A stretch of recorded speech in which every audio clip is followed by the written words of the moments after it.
Hello dear students, good morning. आज हम लोग फिजिक्स की फिर एक अगली कड़ी लेकर आए हैं।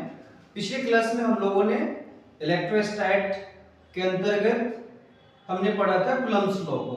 कूलम्ब्स लॉ के जो एप्लीकेशंस हैं, उसके जो उपयोग हैं, उनके जो यूज हैं, न्यूमेरिकल बेस पे यहाँ पर हम लोग समझने का प्रयास करेंगे। तो चलिए हम लोग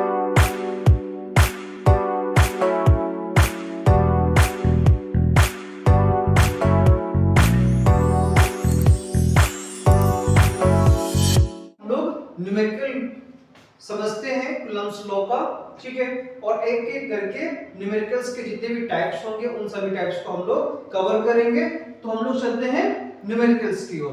तो एक क्वेश्चन हमने पहले ही आपके लिए तैयार कर रखा है और इस क्वेश्चन को हम लोग देखेंगे, इसे सॉल्व करेंगे, किस प्रकार से ये सॉल्व होता है। तो सबसे पहले हम लोग क्वेश्चन को समझते हैं कि क्वेश्चन है क्या, और कंटिन्यू आप बनाए रखिएगा।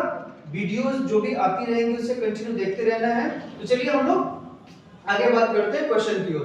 तो क्वेश्चन हमारा है कि समान आवेश से आवेशित दो कण जो 1 किलोमीटर की बीच की दूरी पर स्थित है। यानी दो कण जो है समान आवेश से, सपोज कर लीजिए कि एक कण आपका ये है और एक कण ये है, यानी ये Q और ये भी Q। समान आवेश और समान परिमाण का डिस्टेंस कितना है 1 किलोमीटर, यानी 1 किलोमीटर की दूरी पर क्या है ये स्थित है। तो यहाँ पर इसका R जो हो जाएगा वो हो जाएगा 1 किलोमीटर, ठीक है। अब स्थित है विरामावस्था से छोड़े जाते हैं, यानी ये इनको जो है विरामावस्था से छोड़ा जाता है, यानी दोनों को, ये दोनों गति अवस्था में आ जाता है। यदि एक कण का द्रव्यमान 2 ग्राम है, ठीक है ना। यदि एक कण का द्रव्यमान जो है आपको दे दिया है, यानी m जो है कण का द्रव्यमान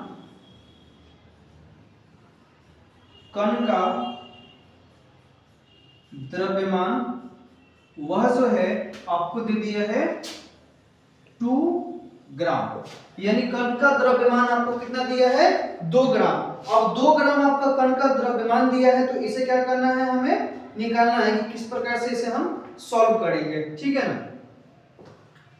तो चलिए, कण का द्रव्यमान हमारा हो गया 2 ग्राम, ठीक है। और इसके बाद इसमें क्या दे रखा है, त्वरण दे दिया है, और त्वरण कितना है 0.5 मीटर पर सेकेंड स्क्वायर, यानी 2 इंफॉर्मेशन। तब आपसे पूछा गया है कि कण का आवेश कितना होगा, यानी कण पर आवेश जो होगा वह कितना होगा, ठीक है। तो सबसे पहले यहाँ पर, और दोनों आवेशों के बीच की दूरी जो है, दोनों आवेशों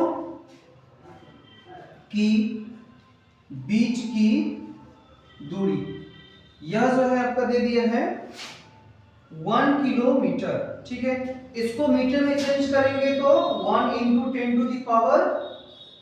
10⁻³ मीटर हो जाएगा, ठीक है।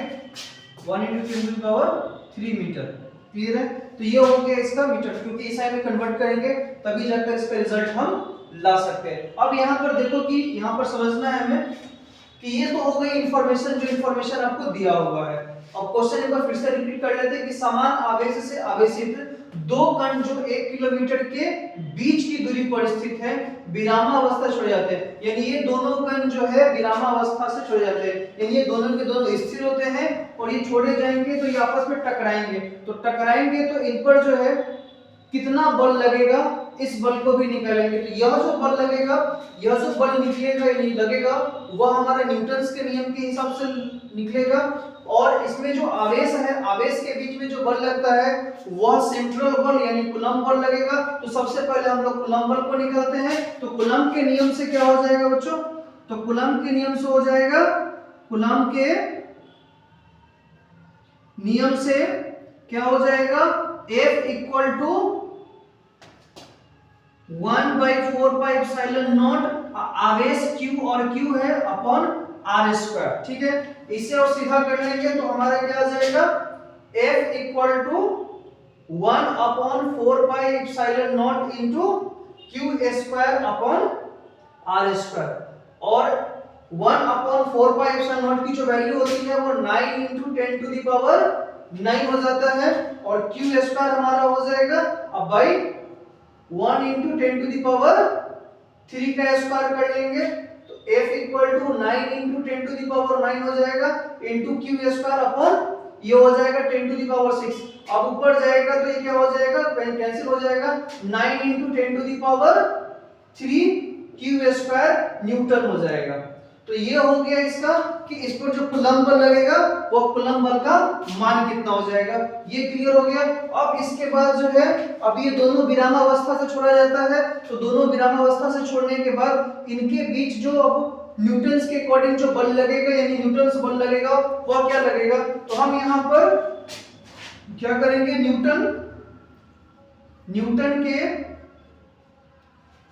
न्यूटन के गति के दूसरे नियम से, तो न्यूटन के गति के दूसरे नियम से क्या है, F इक्वल टू ma, तो F तो हमारा निकल गया है ना, यानी F यहां पर हम निकालेंगे, F इक्वल टू ma, तो हमारा हो जाएगा कितना, द्रव्यमान दे दिया है कितना, 2 ग्राम, इसको भी चेंज कर लेंगे हम लोग केजी में, तो 2 into 10⁻³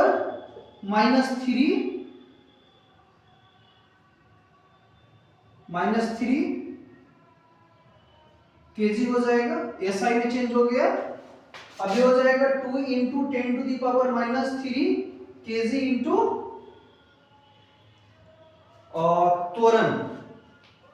त्वरण हमारा कितना हो जाएगा, तो त्वरण हमारा जो हो जाएगा वो कितना दे रखा है, एक्सीलरेशन, हाँ त्वरण हमारा दे रखा है 0.5 सेकेंड स्क्वायर।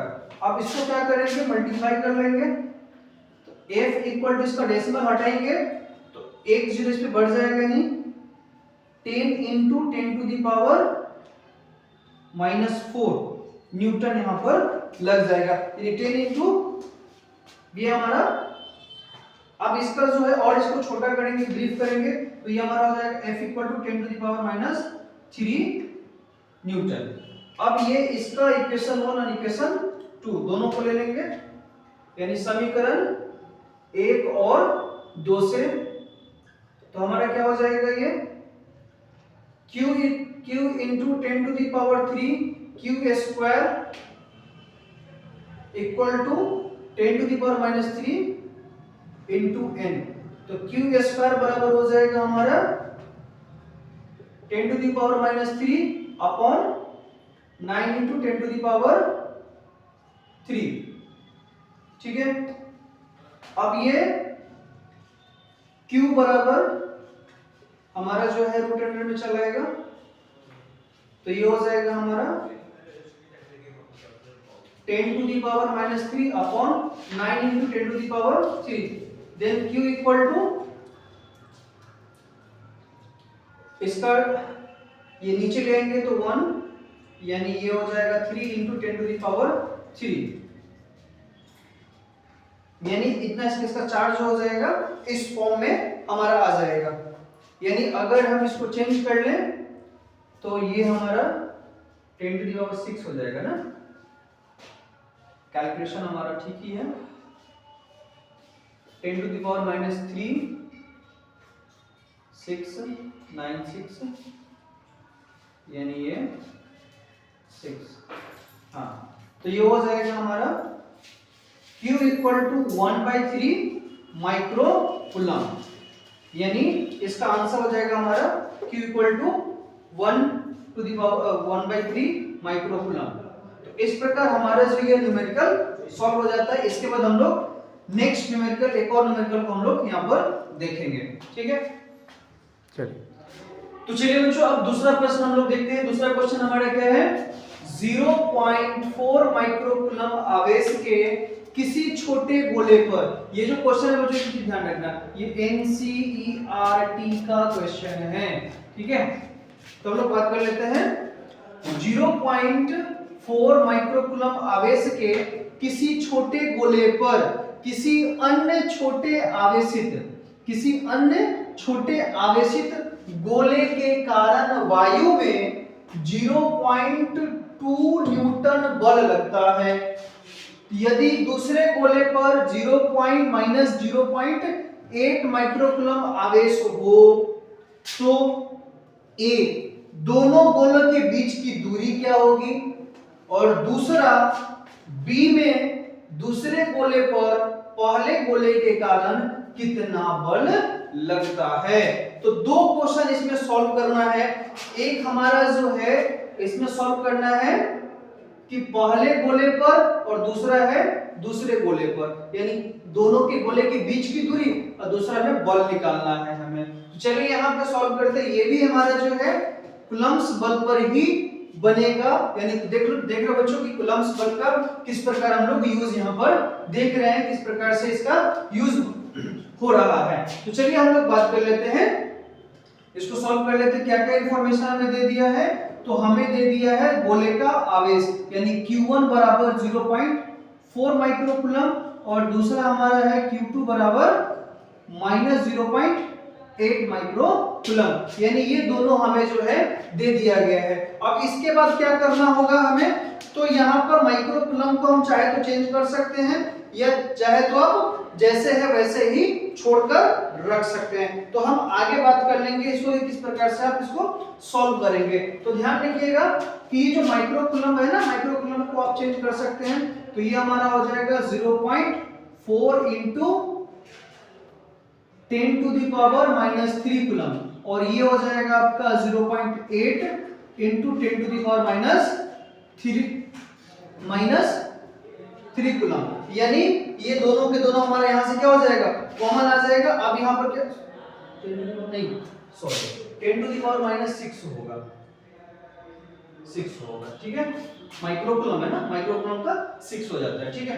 अब यहां पर क्या करेंगे हम लोग, और दोनों के बीच में यानी Q1 और Q2 के बीच में जो बल लग रहा है, ठीक है ना, वह कितना लग रहा है, एक बल 0.2 न्यूटन का बल। तो कूलम्ब्स लॉ से यहां पर देखेंगे, कूलम्ब के नियम से, तो एक बराबर क्या हो जाएगा 1/4πε0 इंटू Q1 इंटू Q2 अपन r²। हमारा जो है F दिया हुआ है कितना है 0.2 इंटू ये 9 इंटू 10 टू द पावर 9 हो जाएगा, और ये बल हो जाएगा हमारा 0.4 into 10 to the power -6 into 0.8 into 10 to the power -6 upon r²। अब क्या कर लेते हैं, इसके कैलकुलेशन को और आगे बढ़ाते हैं, तो हमारा हो जाएगा ये, तो अब जो है इसमें हो जाएगा r² बराबर 9 into 10 to the power 9 into 0.4 into 10 to the power -6 into 10 to the power -6 into 0.8 upon 0.2। Decimal सब का हटा देते हैं, तो इससे ये डेसिमल खत्म हो जाएगा, तो बचेगा कितना 4। एक डेसिमल और हटा देंगे। अब इसको ठीक कर लेते हैं, r² बराबर 9 into 10 to the power 9 -12 into 4 into 0.4। अब ये हो जाएगा हमारा r² बराबर 9 into 10 to the power -3 into 4 into 4/10। ये एक 0 इस पर चला आएगा, तो r² बराबर 9 into 4 into 4 into 10 to the power -4, and then r बराबर √9 into 4 into 4 into 10 to the power 4 और इसका जब निकालेंगे वर्गमूल करेंगे तो 3 into 4 into 10 to the power minus 2 and ये हो जाएगा हमारा 12 गुने 10 के पावर माइनस 2 यानी 12 सेंटीमीटर। तो दोनों आवेशों के बीच का जो दूरी होगा वह 12 सेंटीमीटर की दूरी हो जाएगी। तो चलिए बच्चों, ये न्यूमेरिकल भी आपका कंप्लीट होता है। अब इसके आगे हम लोग जो है अगली कड़ी में फिर एक नए कंसेप्ट के साथ मिलेंगे। तब तक के लिए धन्यवाद। चलिए अब हम लोग अगले कक्षा में फिर मिलेंगे नेक्स्ट